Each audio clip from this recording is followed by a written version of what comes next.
નમસ્કાર મિત્રો, સ્વાગત છે બધા મિત્રો અમારી યુટ્યુબ ચેનલમાં. હું તો આપના મિત્ર સતીવારી અતુલ પારમન. મિત્રો, ખાસ કરીને આ વિડીયો માધ્યમ આપણે વાત કરવાની છે સિસ્ટમની હાલની સ્થિતિમાં શું છે અને આવનારી 24 કલાકની અંદર ક્યાં ક્યાં વિસ્તારમાં સારા વરસાદની શક્યતાઓ રહેલી છે. સંપૂર્ણ માહિતી જોઈએ તો પહેલાં જે પણ મિત્રો નવા છે ચેનલને સબસ્ક્રાઈબ કરી દેજો. તો મિત્રો, સિસ્ટમની સ્થિતિ જોવા જોઈએ તો ગઈકાલના low pressure system Madhya Pradesh Jabalpur નજીકમાં હતી.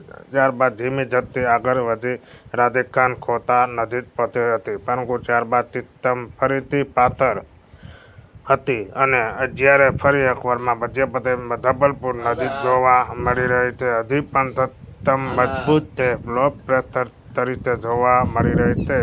સિસ્ટમ 11ની સ્થિતિ પ્રમાણે જોવા જઈએ તો ધીમી ઝડપથી ફરી પશ્ચિમ દિશા તરફ આગળ વધશે. રાજસ્થાન ભાગોમાં સુધી જશે, દક્ષિણ રાજસ્થાનના ભાગો સુધીમાં, અને જ્યાં ઉપર જવાની શક્યતાઓ દેખાતી નથી, કારણ કે ઉપર ટૂંકા પવનો તેમને ધક્કો મારશે, એટલે સિસ્ટમ વધુ ઉપર જાય તેવી સંભાવના નથી. પરંતુ સિસ્ટમ દક્ષિણ રાજસ્થાન ભાગોમાં થોડીક રીતે આવી શકે એવી શક્યતાઓ અત્યારે દેખાઈ રહી છે. જો આ મુજબ બનશે તો ગુજરાતના ભાગોમાં સુધી પણ સિસ્ટમ આવી શકે, એટલે સિસ્ટમ હવે હજી પણ સ્લો ઝડપથી આગળ ચાલશે તો ઉત્તર ગુજરાત અને તેને લાગુ રાજસ્થાન ભાગોમાં નજીકમાં આવશે અને સિસ્ટમ ત્રસ્તે સૌરાષ્ટ્ર કચ્છ ભાગોમાં સુધી જોવા મળશે. જેના પરિણામ વરસાદની ગતિવિધિ હજી પણ આમ જોવા જઈએ તો 14-15 તારીખ સુધીમાં જોવા મળશે અને સૌરાષ્ટ્ર અને કચ્છના ભાગોમાં વરસાદની ગતિવિધિ મુજબ જે લાભ છે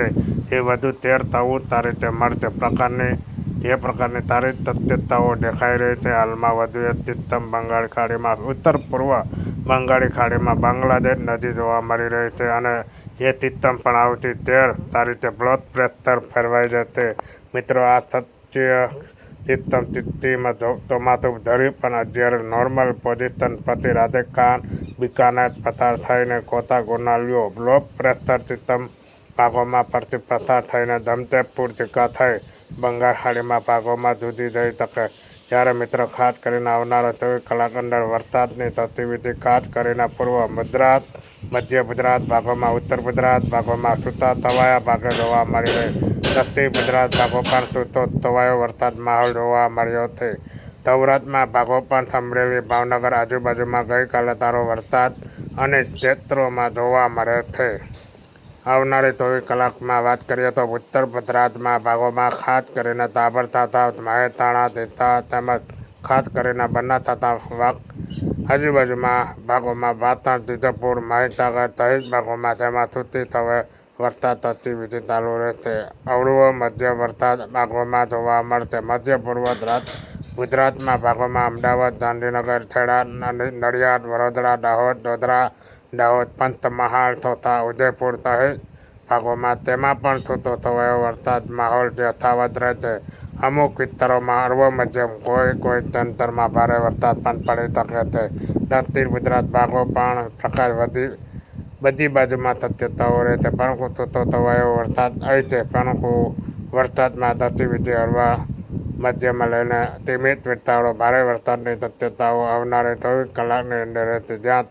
જેમાં તાપી, નર્મદા, ડાંગ, આહવા, સુરત સહિત વલસાડ, તાપી, નવસારી, દમણ, દાદરા હવેલી, ભરૂચ સહિત વિસ્તારોમાં વરસાદની ગતિ જોવા મળશે. સૌરાષ્ટ્ર ભાગોમાં વાત કરીએ, સૌરાષ્ટ્ર ભાગોમાં સુરેન્દ્રનગર, બોટાદ જિલ્લો, ભાવનગર, અમરેલી જિલ્લામાં ભાગોમાં, રાજકોટ જિલ્લામાં અમુક ભાગોમાં વરસાદની ગતિવિધિ જોવા મળશે અને અન્ય ભાગોમાં મોરબી એમાં પણ થોડી સંભાવના દેખાઈ રહી છે. બાકી જિલ્લાઓમાં તેમાં છૂટો ઝાપટાઓ વરસાદની ગતિવિધિ જોવા મળે. તેને મુજબ કચ્છના ભાગોમાં આવનારી 24 કલાક અંદર ઝાપટા વરસાદની ગતિવિધિ જોવા મળે પ્રકારની શક્યતાઓ જ્યારે દેખાઈ રહી છે. એટલે સિસ્ટમ નજીક આવશે તેમ વરસાદની વિસ્તારોમાં સૌરાષ્ટ્રમાં થોડોક વધારો થાય પ્રકારની શક્યતાઓ દેખાય છે.